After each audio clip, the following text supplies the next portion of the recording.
So, you're a Cleveland Browns fan. Just how big of a fan are you? Do you deserve a seat at the Dawgs Table?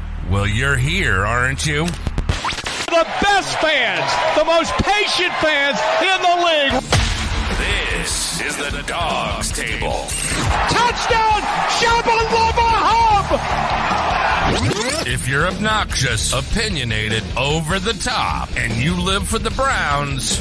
45-40, run, William, run! 20, 15, 10, 5, touchdown! Welcome to your new family, the Dawgs Table, an official Dawgs By Nature podcast on the SB Nation and Vox Media Podcast Network. Let's do this. Welcome to the Dawgs Table. Now your hosts, Craig Fountain and Ryan Angelo. Let's go! Let's go! What's up, everybody? This is Craig Fountain and Ryan Angelo here with the Dawgs Table.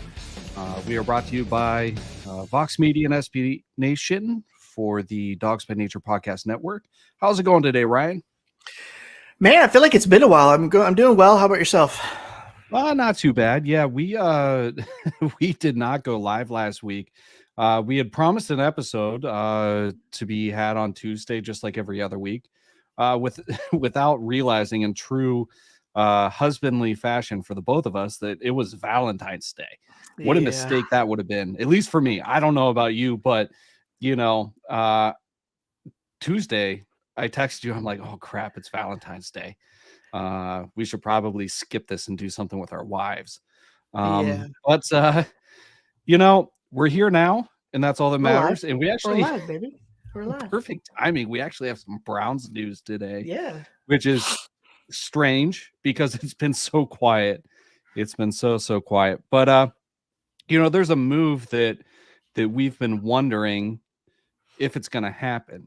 And the Browns let go of their defensive coordinator, Joe Woods, and we're like, okay, is that going to be the end of it? And then we're like, well, Mike Prefer, our special teams coordinator, I mean, they could wait until later in the offseason or closer to free agency or draft to make a move. But, we weren't sure. It was almost like the signs were kind of pointing towards they were okay with him. So, it's unclear as far as to whether or not they were waiting to see what other options might be on the table before burning a bridge. But, it happened today. Mike Prefer was fired, and our special teams has been atrocious. Yep. Over the past sayonara. Now, Browns fans will forever remember Prefer as the de facto head coach when Stefanski was out with COVID. He called that game, right? Along with Alex Van Pelt. And that was the Steelers playoff game, right? Yep. So, that one will go down in Browns history, is a good one. And we'll have some fond memories of him. But, man, it was a long time coming. What are your thoughts? Yeah, I mean, it was, like you said, it's a long time coming. The longer that we went, I wasn't sure if it was going to happen or not. We're a month out from the season now. Joe Woods happened the day after the season ended, but I'm happy. I'm glad that they're making the moves that are necessary. It sounds like they've got some really good candidates in mind. And there's been other movement. Like I think they've lost a few assistants, and it sounds like there may be a couple more moves coming. So, it's just good to see that they're addressing the needs, addressing the weak areas from last year. Yeah. So there are a number of Browns coaching staff employees that, assistants, lower level guys that followed Drew Petzing to join the Arizona Cardinals, there's been a little bit of an exodus, but nothing too crazy. And they hired a new safeties coach, Ephraim Banda, who was the defensive coordinator at Utah State, and before that, Mississippi State and Miami. And no, thank you. Oh, man. Listen, sorry for that interruption, but I have to close that door, Lila. I have to show you what she just dropped in front of me. Do you need more beer? Check yes or or no. no. That's awesome. any excuse to interrupt. But anyways, yeah, we hired a new safeties coach who was defensive coordinator at the college level. Spent some time with some big programs. So, we have Jim Schwartz adding to his staff here in Cleveland. But no, this Prefer move's a long time coming, and rumor has it the favorite for the job is the Indianapolis Colts special team coordinator, who would be making a lateral move over here. He is a former safety for the Cleveland Browns by the name of Ray Ventrone, also known as Bubba Ventrone, which I don't know if I was living under a rock or what. I remember when he was on this team. I don't remember Bubba being the go-to for Mr. Ventrone. But either way, here we are. And Indianapolis had a fine special teams unit. And he would be welcome here in Cleveland. Seems like a lot of the fans, especially on social media, are very warm to that idea. Now, there is another candidate, and it's unclear whether or not he's of serious consideration, but special teams coordinator assistant for the Giants, Anthony Blevins, is also going to interview for the position. And before he was with the Giants, he was with the Cardinals, and he had also interviewed for Denver's special teams coordinator position. So, listen, there's work to be done on offense and defense, but this special teams, man, it was just such a rough unit. And we have a punter, and I think we have a kicker. Everybody gives him a hard time, but he's a rookie, and not all these kickers start off hot.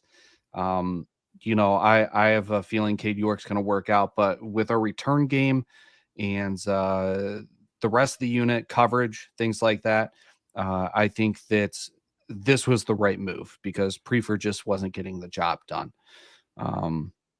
But time will tell. Hopefully we'll have news on that soon. I wish, Ryan, I'm sure you probably feel the same way. I'm not exactly an authority on special teams coaches or staffers, things like that. I'm not, Yeah. I don't have any opinions I die on a hill for, or anything beyond that. But yeah, no, it sounds like it's Ventrone's job to lose. It sounds like, from everything, honestly, I mean, I'm in the same boat. I don't know, everything there is to know about every coach in the NFL, especially every assistant or coordinator. But from everything that I've read since his name was released as a candidate, it seems like he's very highly regarded around the league, has been very successful in the league. I mean, obviously, we know Indianapolis's special teams was really, really good last year. But it sounds like he's the leading man at this point. So I would expect probably to hear something within the next day or two. That sounds like any other, interviews at this point are probably formalities, but it'll be interesting to see how they improve. Yeah. Also of note, if you guys listened to our last episode or viewed our last episode, we talked about Jedrick Wills and his 5th-year option. There are social media accounts on Twitter in particular, Ryan, you and I saw, that mentioned the MKC, Mary Kay Cabot, Cleveland.com, Cleveland Plain Dealer, whichever it is at this point. Browns Beat reporter and insider is reporting that they are expected to pick up Jedrick Wills' 5th-year option. That, however, is I could not find confirmation. I could not find where she said that. She could have said it in a podcast or a radio interview or something. I did a little bit of searching before we got on here, so not sure if that's entirely true, but maybe we'll have movement on that, which would be contrarian to what we let you guys know about during the last episode, which there are some that could know exactly what's going to happen that are reporting that they were not going to pick it up. So, I think it would be a mistake. We went over it at length in the last episode, but Agreed. We shall see. The Browns did release a linebacker. I thought this was interesting. I'm going to butcher his name because I forget how you say it. Kanasik. Jordan Kanasik, linebacker, special teams guy, which was kind of strange. This would have been a week and a half ago, something like that. It was kind of strange because he was already set to hit free agency. So I'm not sure why they cut ties with him before his contract expired. Maybe it was to give him some extra time. Maybe there was something that we don't know about yet. I don't know. But yeah, they released him. So moves are starting. We're bringing in some defensive staff, switching up the special teams, and we're starting to see the rumor mill churn. So we're getting closer and closer to free agency. So maybe what we'll do, let's do this. We kind of hinted towards it last week. I'm going to pull up our list of free agents, and we'll just kind of do a brief stay or go, and how we feel about it, and what we think is going to happen, or what we think should happen. Yes, both, Okay. Or one or the other. But let me just get this populated here. All right.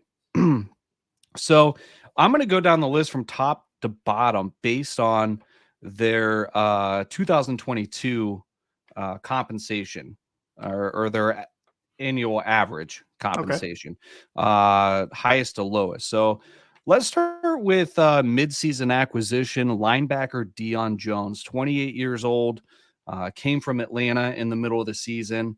That was after the Anthony Walker injury, if I remember. But what do you think about Deion Jones? I wouldn't mind keeping him around. I felt like he did kind of come on a little bit towards the end of the season. And I think they're going to need the depth at the position, but I don't know if he would necessarily fit what Schwartz likes to do on defense, but I thought he played decent. I thought he played well. He's definitely not somebody that I would think I'd want out the door immediately. Like, he didn't play that bad. So I'd say keep him around. Yeah, it was one of those things in Atlanta. He had some ups and some downs. And the messenger comes again. Oh, now we have a motivational quote. Oh, nobody who ever gave their best regretted it. Oh, okay. I dig it. Okay. All right. All I'll be right. interested to see what the third She's on fire message tonight. is.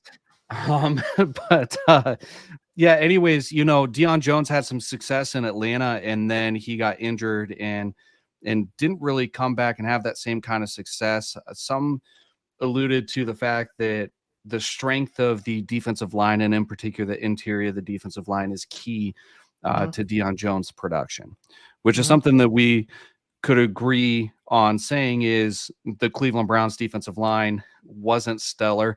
And with a more of a emphasis on the defensive line, and in particular the interior defensive line, that we can probably expect from new defensive coordinator Jim Schwartz, he could be somebody that's intriguing. What some of these linebackers that can cover, but they can also rush and get up in there. Guys like JOK, Deion Jones.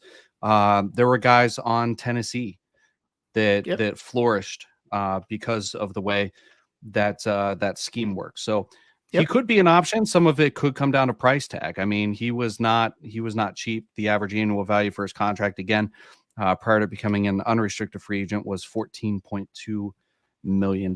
So I don't know if he's earned that. Let's go next on the list. Again, we're going to go in order here. Jadeveon Clowney. All right. So here's an interesting one, because he was clearly unhappy with the Browns at the end of the season. They sent him home instead of having him play in the last game. He hinted that he wasn't happy with the scheme. He wasn't happy with his role, didn't like what they expected him to do or they were asking him to do. Hinted that changes could be coming, and maybe he'd entertain the idea of coming back if Joe Woods wasn't here. What are your thoughts on this? Is that bridge burnt? Yeah, I think that bridge is burnt. I don't think he's going to be on this team next year. I think the Browns are going to look to get younger at the position, and I think that the way he handled himself has probably ruffled some feathers within the organization. So, Yeah, I don't know. I don't think that they're going to have the patience that they've had in the past with him, you know, waiting until further down the road into the off season, which he's been better about. It's not June or July or August. I mean, it's been Right. April or May, I believe, that he's been making his decision, but I don't think they're going to chase him with the same enthusiasm if they're considering adding him back on the squad. But I would tend to agree with you. I don't know that that's in the cards. As far as, do I want him back? I think that, hey, even at 30 years old, he's still got some left in the tank, and if used properly, he can be a force. And we really need somebody as a bookend to Myles Garrett. And I like Clowney. But yeah. Kareem Hunt. This is the one that tugs on your heartstrings, Ryan. Kareem Hunt. What are the Browns going to do with Kareem Hunt? Should they bring him back? Man, that's such a hard one for me. It is, because we've had many conversations on this. I think the only way that the Browns bring Kareem Hunt back is if there's some type of team-friendly deal that they can come to, maybe for another season. But I think there may be some free agent running backs out there that they think can replace him, that they can get for a decent price and get better value out of.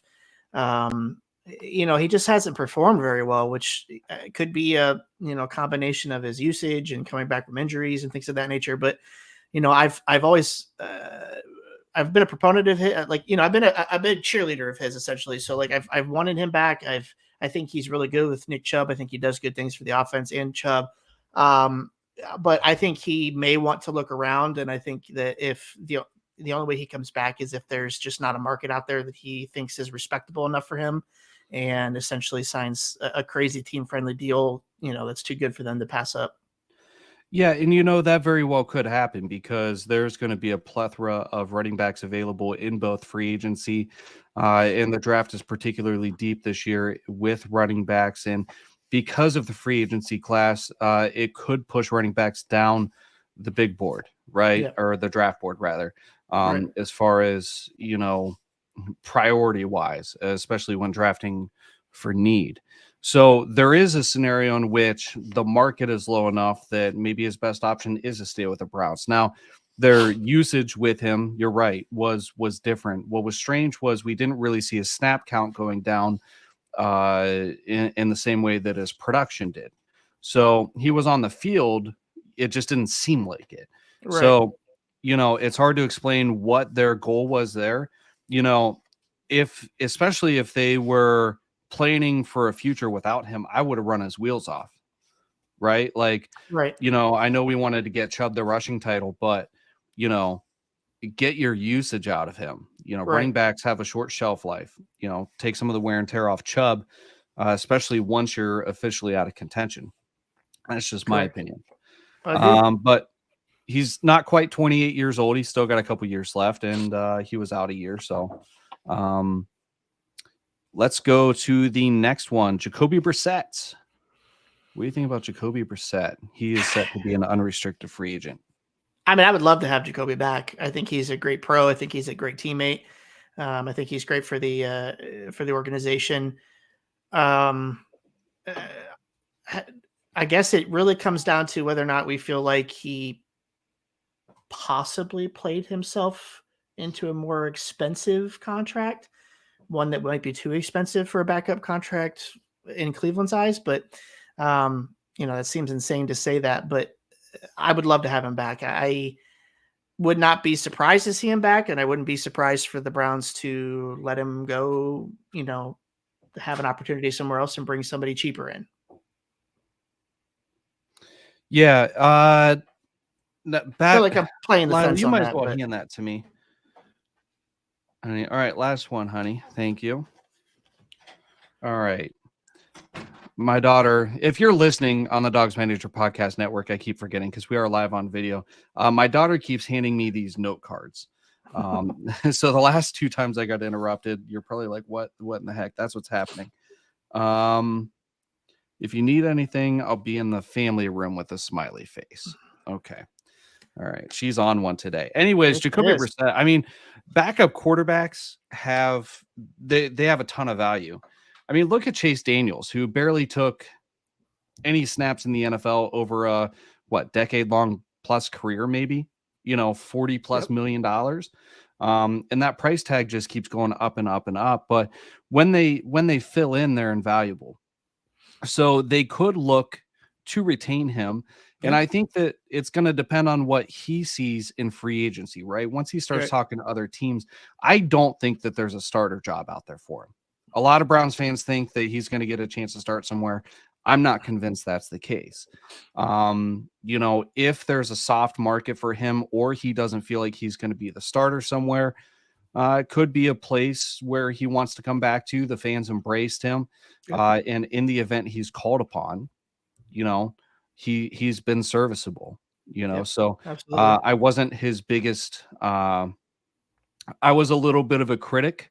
I think mainly because I had a contrarian opinion, and that is he's not a starting quarterback, as opposed to other Browns fans. But he would be an outstanding backup quarterback to have in town at the right number. 100%. With that being said, there's guys that are presumed to be available that could offer that same type of insurance should something happen to Deshaun Watson. Teddy Bridgewater's about the same age.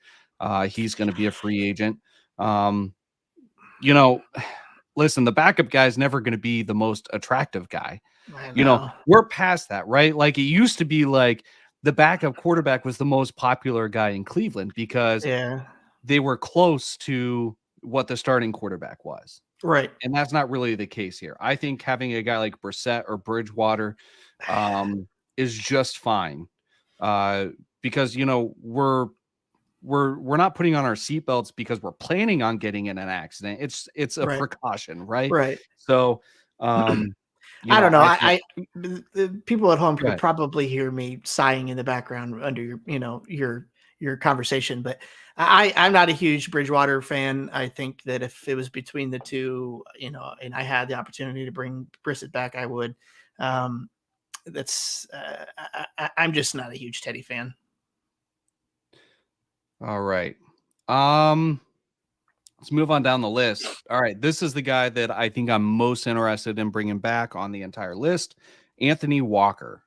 Yes. What a phenomenal season he was having leading up to his injury. I think that if the Browns can get him back, that would be a huge, huge win. Yep. Yeah. I mean, he was wearing the green dot. He was killing it in the run game. He was having a very, very good season, and man, it was heartbreaking to see him go down because, the sky was the limit with the way he was playing. He was playing out of his mind. So hopefully he's healthy enough that the Browns can bring him back. And I think that he would be a welcomed addition to the team. All right. So we're going to get a little further down this list. Some of these names aren't going to be as intriguing, so we can move through these quickly. There's still some guys on here that we'll want to take pause and discuss, but defensive Taven Bryan, any interest in bringing him back? As a backup, maybe. Yeah, he's a young guy, could be serviceable depth at defensive tackle. I mean, he's just under 27 years old, likely to be affordable. He was acquired from the Jacksonville Jaguars this past year. Tackle Chris Hubbard, man, he's getting up there a little bit. He's about to turn 32. Yeah. He's a vet, phenomenal depth piece. I would like to see Chris Hubbard back, I think. I wouldn't mind having Chris back. I mean, I think from everything I know about him, he's good in the locker room, good teammate. So, sometimes those guys you just have to have in your locker room. All right. These next two guys are in the defensive backfield. Greedy Williams. Young guy, 25 years old. I mean, that's such a hard one because that they need depth at that position. And it seems like every year they go through their depth in it, but I would not be shocked to see him gone. It's getting to the point where I think they'll entertain bringing him back, but it's got to be at the right number. Yeah, I mean, don't it's know gonna that that's a happen. long-term deal type Yeah, thing. Um, it's a but tough. It's a tough one. It really is. He's so young. Like that's a really hard one. you know who is younger than I thought he was? He's the same age as Greedy Williams. He's also just 25 years old. Safety Ronnie Harrison. I think Ronnie's gone. All I think right. Ronnie's time here is done. I'm pretty indifferent on these past two, on Ronnie Harrison and Greedy Williams. Dearness Johnson. He's about to turn 27. He's an unrestricted free agent. He is performed well when called upon, but he hasn't been a featured back unless necessary. Are we going straight to Chubb, then Ford, and then maybe a draft pick or somebody we pick up in free agency, or are we trying to retain Johnson? I think they go your way. I think Johnson's probably, as much as I love him, I think he's probably a casualty at this point. Stephen Weatherly, defensive end, he came over from Carolina, if I remember correctly. Carolina or Denver. We don't really see him. I mean, I'm indifferent. I don't know if you have an opinion on him one way or the other, but I mean, I can't you're remember if talking it was about injury related. Yeah, I mean, you're talking about depth pieces. You're talking about bodies. When you get further and further down that list, I mean, it gets difficult. But it really depends on what they feel they have. At the positions, that's a really hard one. All right, there's still some notable guys down here as I move down this list. I'm going to skip over Jesse James, tight end. We already talked about Kanasic. He's already been let go. Chris Odom, defensive end. I'm going to skip him. Thomas Graham, cornerback. I'm going to skip over him. Ben Still, defensive tackle. I'm going to skip over him. Let's go to center Ethan Pochik. I think he's back.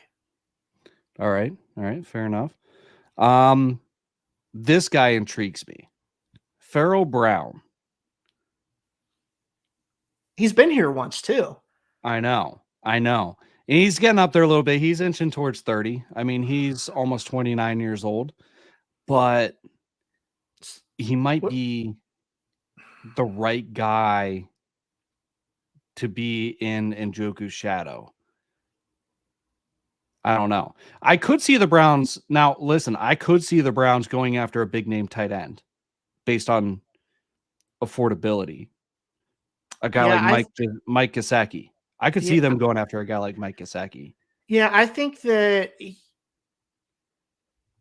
God, he's a good depth piece. He performs when he's on the field. He's not one of those guys that you watch and you're just like, he's like a warm body. I think that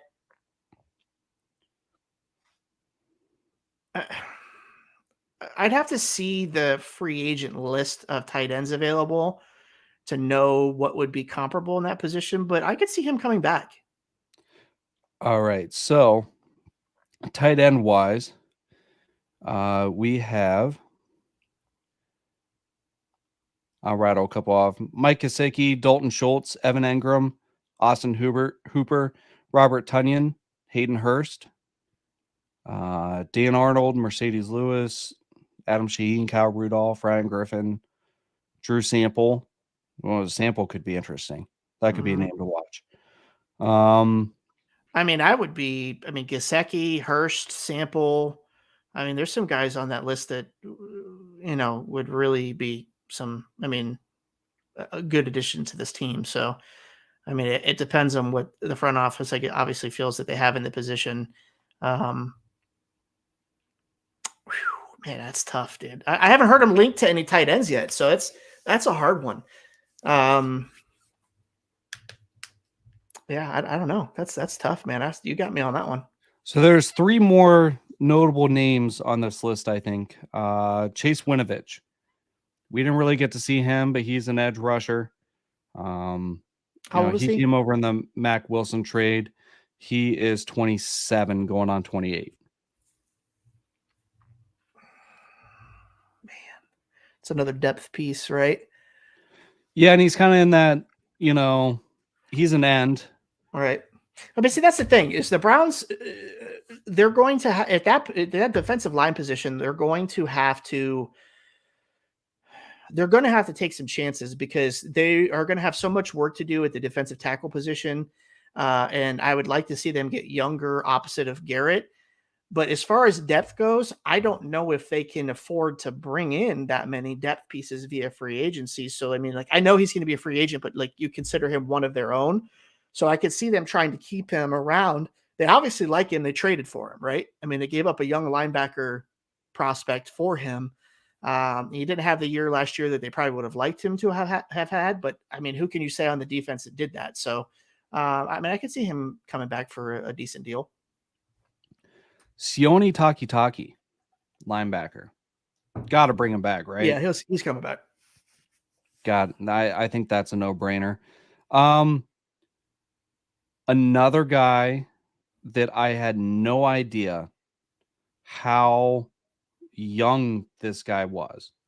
And this is an exclusive rights free agent, so he's likely to be back. How old do you think AJ Green is, cornerback? 26? He's 24. Dang, really? Yes. Wow. I like AJ. AJ is, man, he's like, I don't think he's ever going to be like a starter, but he's a guy that you can lean on if you need him. Yeah, absolutely. He's just 24 years old. Now, there's another guy, Thomas Graham, who was in Chicago. He's only 23 years old that, we got from the Bears. I don't think we really got to see him. He's an exclusive rights free agent. Also, we could see him back as a depth piece or developmental piece. More of a practice squad. AJ Green, player. Like we've heard his name called so much, right? Yeah, I mean that's yeah. But listen, there are some guys in the NFL that make their bones on being backups. You know what I mean? So he's a really good backup corner in this league. He provides what they need, and I just think, like I said, the depth is going to be really hard to come by at the position. They really, really need it. So they're going to have some tough decisions there. Yeah, I actually got done reading a book recently called NFL Confidential. And the author wrote it anonymously, and he penned it under Johnny Anonymous. And it was about an offensive lineman in the NFL whose goal was to be the greatest backup in NFL history because he didn't want to start. He didn't want to put the work in, but he wanted to make money. Right. Phenomenal book. Just enough. I mean, at least, I mean, I can see why he wrote it anonymously. There's some suspicion out there about who the guy might be. Yeah, it was a really interesting look into the player side of things. So NFL Confidential, if anybody's a reader. Interesting. How do you have time to read a book, by the way? What's that? How do you even have time to read books? I listen. Okay. I say read, but I listen. I gotcha. All right. That's a little better. Yeah, I mostly do the audiobook thing, pop in the AirPod, that sort of thing. Yeah. I like to read, but when time doesn't allow, I listen. So, yeah, I think that's it for today. Anything else you want to touch on? No, I think that's a good one. I like I said, it's going to be very, very interesting this offseason. We keep saying this every episode. There's a lot of different ways the Browns can attack this offseason. There's a lot of cap restructuring that needs to be done. There's a lot of free agency moves that could be done. There's a lot of draft moves. There's a lot of trades that could happen. I mean, we should be excited for the next couple months. And I know that's very cliche to say as a Browns fan, but things are very slow right now. But I can assure you that the Browns will be in the news over the next couple months, and, hopefully for the right reasons, and hopefully for, some good additions to this team. But, it's going to be fun. Yep. And if you're watching right now, stick around for the overtime show. You guys can ask us questions, interact with us, comment. We'll respond, read your comments, things like that. If you're listening, that is it for today. We are the Dawgs Table. I'm Craig Fountain here with Ryan Angelo for the Dawgs By Nature Podcast Network, brought to you by SB Nation and Vox Media. we will see you next week. Until then, go Browns. Go Browns. All right. So, man, Red Leg, I am What's up, so buddy? glad to have you back. It's been a while, buddy. Yeah. I missed you. This is the Overtime Show. You guys can ask us questions. I'll put the link in the comments if you guys want to chat with us face to face. If you're on Facebook or YouTube, you can find that link in the comments. It is a StreamYard link. Super easy. You just click it and it'll bring you right in, kind of like it's a Zoom meeting. Looks just like this. All right. That's the link right there. Yeah. So, that was a quick, fun stay or go type thing. Not real in depth, just kind of bird's eye view, thoughts, snap judgment kind of deal. We'll get deeper into the stuff as the off season progresses. We might have some changes to the show coming up. I didn't want to let it out of the bag on the first portion of the show, but we are one of the last remaining podcasts with Vox Media and SB Nation. They laid off pretty much their entire podcast portfolio. Yeah. And Vox Media has a number of publications, including, I think, like Vice and some, a lot of like pop culture type stuff. But we've made the cut this far, but we should know soon if we're around for the long haul or what we're doing. So the show, we're still going to be here. But we hope that you join us live, but we'll keep you updated on all of that. Red Leg, how's it going, buddy? Hey guys, how are you? My Good, gosh. man. Oh. I'm excited to see you. It's been a while. Yeah, I have been a terrible fan of these shows. I have dropped out for literally months on end. Still on Twitter, still trying to stay positive there, but I've been busy and I had some time tonight, so here I am. So, don't you ever leave Twitter without your positive your toxic positivity. My toxic positivity.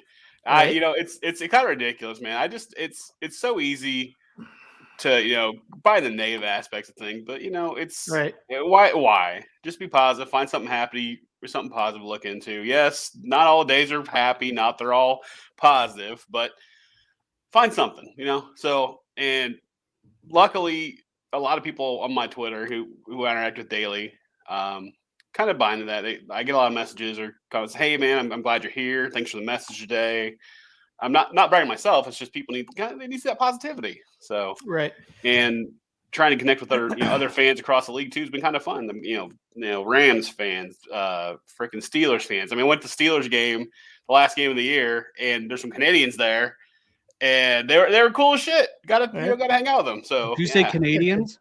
Canadians. They drove 6 hours. They can't be dickheads. They drove. Well, they drove 6 hours down. This one guy was getting a little lit, and his friend's like, "Hey, he gets lit. He'll be okay." He was a little obnoxious, but he understood. He apologized. One of those kind of drunks goes, "Rah!"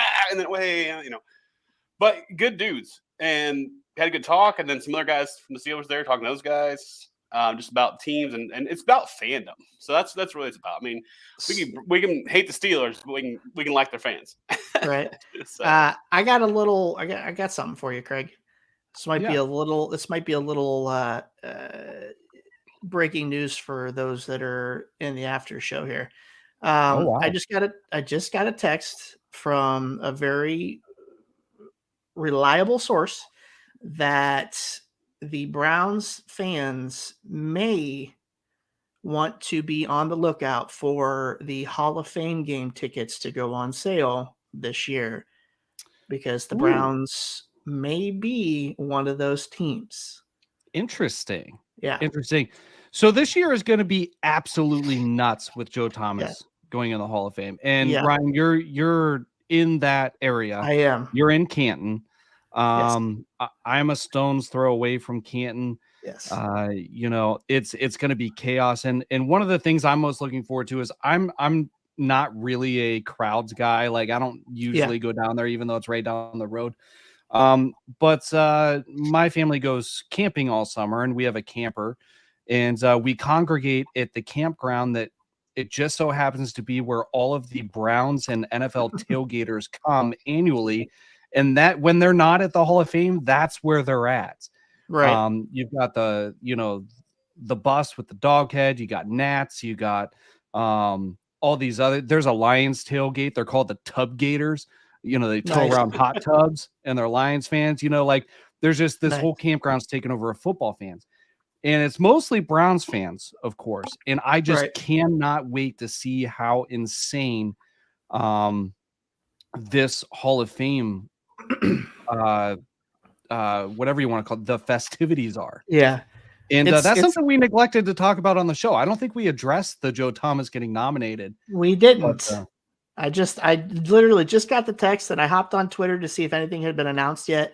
And nothing had been announced, but there is one other publication that has kind of alluded to the fact as well, which is making me think that my source is right. This is a family member that is very plugged in at the Hall of Fame, is very involved in the enshrinement festivities every year. So for him to text me and say that, to keep an eye out for tickets and such, it's usually a pretty good indicator that something's coming. Again, take it with a grain of salt, but that's what I'm getting. So be cool. That is awesome. It'd be awesome. Yeah.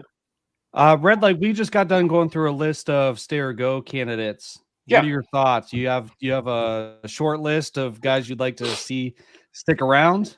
Well, I mean, the Browns have already locked in the best long snap for the next 4 years. We're good. That's all. That's it. We're done. Get some other slackers out of here. No. I think the interesting thing is I know, like, right now it's a lot of fan hype and a lot of fan talk about Chubb. Let's get 12 first-round draft picks for Chubb. Let's do. Oh Lord. And I hate it. But if you look at like what the Browns are doing in the offseason with Brissett and the way he's performing, it makes me want to go maybe. I mean, if they signed to a contract, they have control of the contract for the next 4 years or whatever he signed for, and that kind of locks them in. And then go, hey, now you're ours. Now you control trade and kind of that kind of stuff. Maybe it. Listen, a lot of people, when they saw that, they wrote it off as something that's just no, like that can't happen. No, 0% chance. Nick Chubb is not one of the two guys on this team that I think are relatively untouchable, which is unfortunate, but it would have to be at the right value, right? And it's not a guy that we're trying to get out of town. So I think when we were talking about Kareem Hunt, Dearness Johnson, and what the running back market's going to look like, that could stunt the growth or the potential of the running back market, which could, discourage trade talks for Chubb, because this is a year we may not be able to get that value out of him. And even if so, even if he was on the market and teams were calling, running backs just don't carry the same value they used to. I haven't read about it, but I was talking to a coworker today. Apparently Ezekiel Elliott demanded that the Cowboys trade Pollard or trade him, so if that's the case, I probably should look that up before saying it. The guy talking about I didn't see that, but that's interesting. Regularly with, he's, I don't think he would just feed me something crazy, but like, if Zeke's available, that could be a more affordable option for a serviceable running back for somebody. So here, let me touch on this for a second. So like, I absolutely love Nick Chubb. Okay. I love him as a player. I love him as a person. I do not, I am not the guy that's going to sit here and say, you need to get rid of him. Right. Yeah. No. That being said, I am not against trading anybody that makes your team better. Right.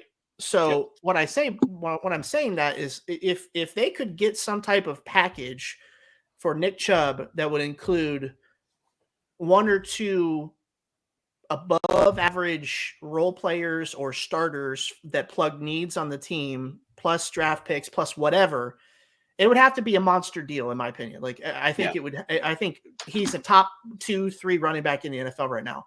Yeah. That being said, how many teams in the NFL win Super Bowls with top 1, 2, or 3 running backs in the NFL? They don't. They win it with running backs on their rookie deal. Right. They also win with running backs that are multi-purpose backs. And you just notice this trend in the NFL where it's going away from the type of running that Derrick Henry and Nick Chubb do in the NFL. They're downhill runners. Yeah. I know Nick Chubb's a little bit more versatile than Derrick Henry is, but I mean, they're like almost two outliers in the NFL right now, and it's almost like blasphemy to some Browns fans to even recognize that. But listen, you're bringing in a quarterback now that's going to be your franchise quarterback for many, many years. That is more of a spread option, fast playing quarterback, and it may not suit him the best or your offense the best to have that I formation type running back in the backfield with him, right? And I know he's versatile. I know he can do other things, and I know that he can catch the ball and all that. But if you in a year that you need a ton of holes filled and you need help on defense and you need this, that, and the other, it's not necessarily an out of the box thing to think to say, hey, maybe I can flip this guy for some serious needs and bring in a person like Elijah Mitchell or somebody else to be there with my younger running backs and help them along the way. It's not outlandish to say something like that, in my opinion. I'm not 90%. I'm not 100% against something like that. If you're going to make my team better, man, then go all for it. I'm all for it. I think part of what stemmed a lot of this chatter, right, this discussion on social media is, he was asked about the Super Bowl and he said, I'm tired of watching it. I want to play in it. And some fans took that a certain way. That's unfortunate. I think Chubb, I think the logical and realistic thing with that comment was that he wants to be there with the Browns, not any other team. I mean, how would he have experience with the teams, right? He wants to be there with his teammates because he feels more than likely that they deserve it, that they are such a good team. He's like, I am sick of watching. Let's get this done. Let's go.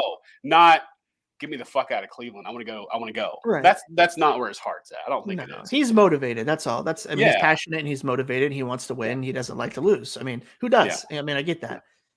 He's kind of in a sweet spot though, where his salary's just right. And there's already kind of a preeminent, chain of events happening with teams knowing what the market's going to look like a running back. Aaron Jones just took a pay cut to stay in Green Bay. Now, granted, we don't have AJ Dillon.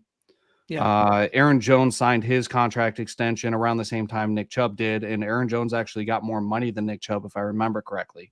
Because I remember thinking, man, this is a steal. Aaron Jones signs his contract. I thought, at that point, the running back market was being set and Chubb was going to exceed his value, and Chubb actually came on more of a team-friendly deal. So I don't think it's a salary cap casualty kind of situation either. So, Chubb's kind of right in that sweet spot. He's not too expensive. He's in his prime. He doesn't have a guy like AJ Dillon or Tony Pollard nipping at his heels. Which makes him a attractive trade candidate for another team. Honestly, they see him as a cheap, really good running back. So, I get that. Chubb is a generational talent. Right. He really is. And the Browns mortgaged our future on Deshaun Watson, period. 3 years of draft picks, 4 years, whatever that number is, it's arbitrary. It doesn't really matter. That number of draft picks in the first round is killer. Right. So if they look at Chubb or Garrett, that's not to mention re-upping the quarterback market price to an extent that other teams are like, no, we're not even considering that. That's an outlier. Yeah. Right. It's not abnormal in today's NFL for a team to get rid of or flip their top 3, top 4, top 5 player for assets. You know what I mean? And people that make your team better. There's teams that have done it and have been better off for it in the long run. So, it's not, I'm not saying I'm advocating for it, but if there's a situation where a team comes along and says, listen, I'm going to blow your socks off with this offer, and they do that, then, sometimes you got to take it and run with it and, adapt. I think we get wrapped around as fans, we get wrapped around our feelings for players when the NFL, the Browns, every team's a business. Right. And as much as we like a player, as much as we want them to stay a player forever with our team, they have talents, they have ambitions, they're stuck by trade. And it's just, if the Browns think they're getting some excess capital out of X, Y, or Z player, that's a good benefit trade-off, they're going to do it. The Browns will cut throat, they'll stomp on our feelings because which is more important, your feelings or Super Bowl? Yeah, right. Look at that. Look at that face, right? I agree with Craig Foster, though. I don't think they are going to trade him, but it's not. It's kind of fun to talk about. To be honest, it's not an impossibility. No. It's unlikely, but it's not an impossibility. 100%. I had a question for you. You're going down the list. Is Johnson back again this year? John Johnson? Yeah, so he's not set to be a free agent. He's a cut candidate. Okay. And he would have to be a post-June 1st designation for it to make sense. So depending on, I'm sure Andrew Barry and Jim Schwartz, this is at the top of their agenda, is figuring out, is this a guy that we want around? Sure. He's one of the players that people have indicated would be a top candidate to cut to free up cap space. So, to the point where it's like, it's almost like an assumption at this point. Yeah. It's I'm not his biggest fan. I was a huge proponent of when he was coming here. I was so pumped, but I was too. At this point, I personally say get rid of him, but that's just me. Was his play less when Walker was off the field? Did it change that much? Because it's that point in the season where it felt like things were getting lost in the mix, right? It looked like an effort issue to me, and I know guys will argue with me or whoever says that until they're blue in the face, but to me, I felt like there was an effort issue. Yeah, I think I saw that too. I think no talking and we've talked about this in a previous show way back. That the Browns have this group of safeties that are more. They all play almost the exact same position except for Grant Delpit. He's like the most versatile of all of them. They're all almost hybrid linebackers. And people are still arguing if he's a strong safety or free safety. Right. They're all better at playing closer to the line of scrimmage than they are further away from it. And that's not what you should need. You have to have somebody that can play center field for you. You have to have somebody that can sit back there and teams are afraid to throw towards him. You know what I mean? Like, they just don't have that. They have a bunch of guys that are hybrid linebackers that they put up near the line of scrimmage, and they're like, okay, go up there and help us in run support. And then they get torched over the top because they got somebody back there that can't catch the ball or cover anybody. You got to have somebody that's good in coverage. You got to have somebody that's your center fielder that is there, that's you can count on him being there and in the same position and in the right position and all the time. Like, you just don't have it. They need to rehaul that room or overhaul that room.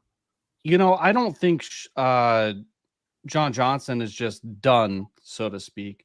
Right. Maybe he's a restructure candidate, not in the sense of freeing up cap space, but maybe taking a pay cut. Maybe.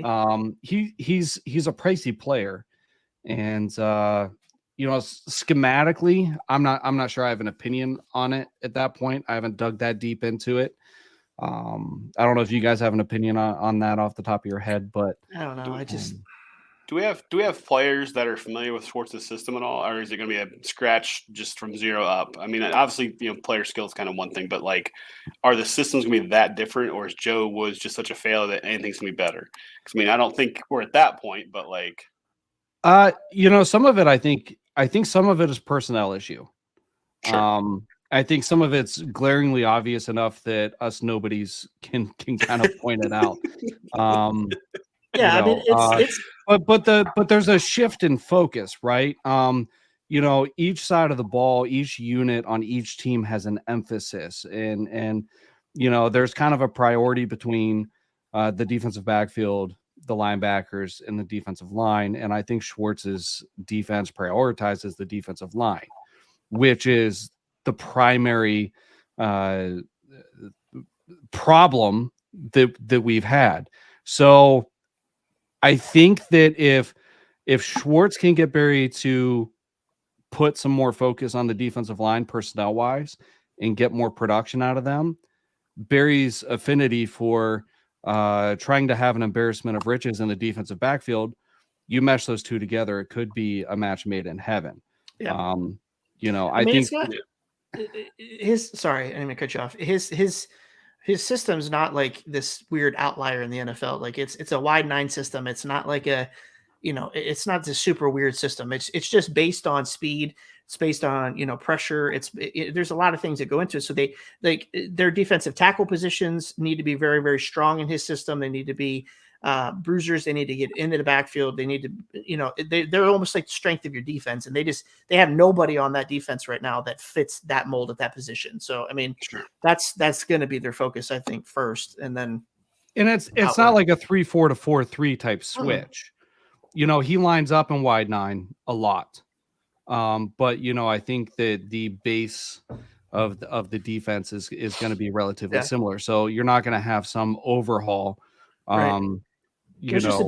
There's a difference in the personnel, and there's a difference in how he unleashes them or lets them freelance and lets them have the freedom within the defense. And he really likes guys that are fast and they're able to react quickly on their feet and stuff like that. So JOK is going to be, in my opinion, phenomenal in this defense. He's a guy that I can say I'm excited to see what he does in this defense.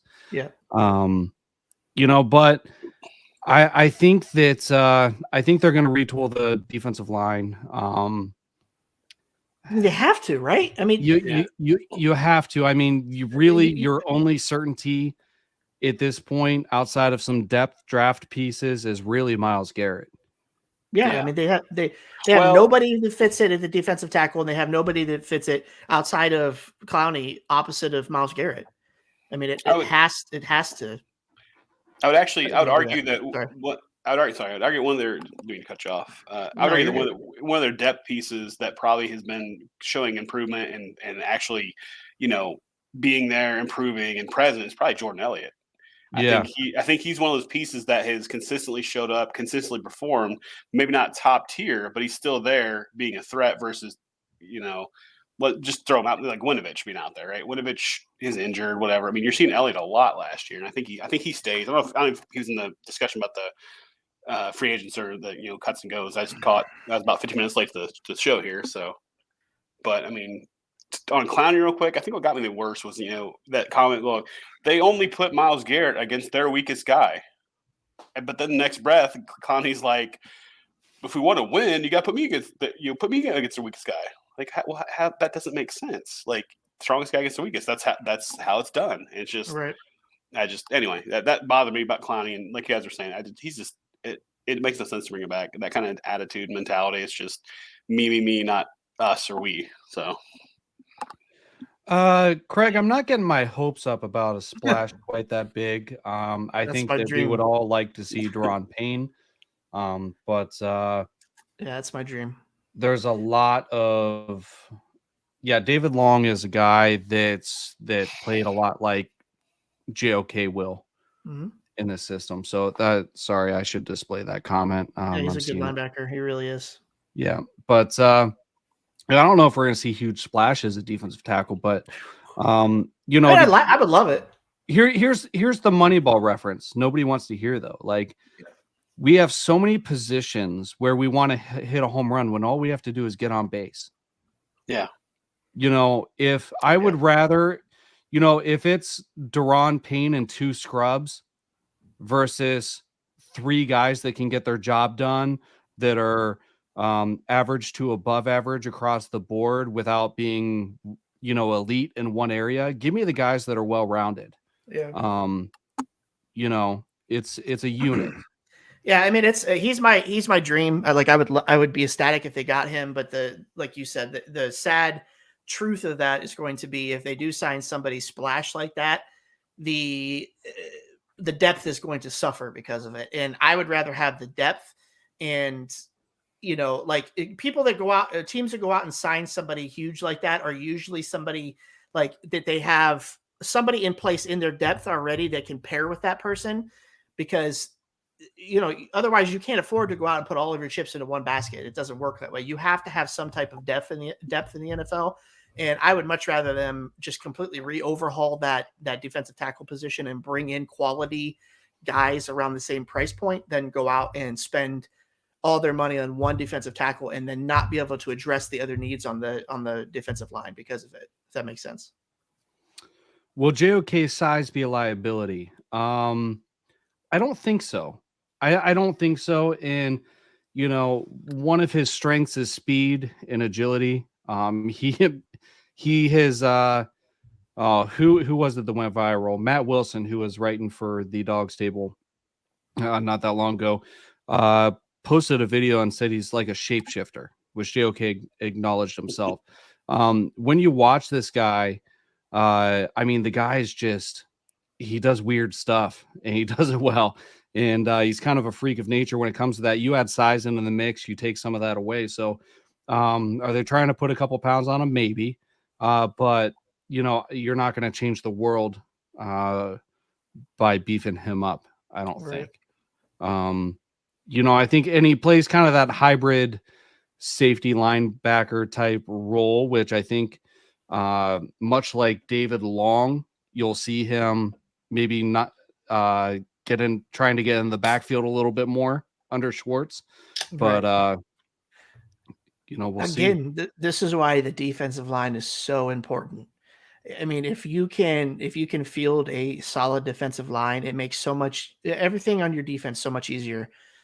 You're getting pressure on the quarterback, you're sacking the quarterback, you're making plays in the run game on the defensive line. It makes it so much easier for you to have freedom with your linebackers and your secondary. So, I mean, you know, I would love to see him be in a position to succeed and, you know, run all over the field and do the things that we know he can do. It's just, they have to have that flexibility with the defensive line first. Ethan, appreciate you joining in on the show. Man, good to see you. Along with Craig and Redleg. Ethan is you guys can check it out on Twitter and Facebook, Going Nuclear. He talks about all things Cleveland. You know, he's got an awesome show, so make sure you check out his show, Going Nuclear. Yeah, check him out. He talks Cavs and some other stuff as well. Ethan, we got to get you on the show one of these weeks. Yeah. That is it, I think, for tonight, unless somebody else has something else they want to touch on before we get out of here. You guys briefly mentioned earlier, you guys talking about like the NFL is moving towards that kind of gadget running back. Do you think that was kind of prototypical for the Browns and Felton, and that Felton is not what they expected? I mean, this year he was inactive, half the season, if not more? I mean, same as Kellen Mond, but... Here's the thing with Felton. I think that there's going to be guys that fill that role better than Demetric Felton. You know, I think we had a vision for him when we drafted him, but there's guys that are coming out of college that are just so good that are going to be kind of, I think the role that we wanted Demetric Felton to fill is kind of like what Kareem Hunt was doing. Kareem Hunt would line up as a wide receiver occasionally. Guys like Kenny McIntosh coming out of college who are they're punishing running backs, very skilled running backs who are also leading receivers on their team. You know, there is going to be guys like Kenny McIntosh that are going to come in and do exactly what we were hoping Demetric Felton would do. Sure. The gadget, I was just going to say, the gadget running backs is kind of misleading because they're not necessarily gadgets in where they're outliers. They're more gadgets in the fact that they're running backs first that can do other things well. And Demetric Felton, I just can't picture him being a full-time fit at a running back position in the NFL and providing what a team would need to be a multi-purpose back in the NFL. You know, we use the word, we use that term gadget, but it's really, we just mean multi-purpose. And there's plenty of NFL running backs outside of maybe a couple of them that are running backs first that can run the ball between the tackles or, you know, off tackle, and also can provide a great deal in the pass game as well.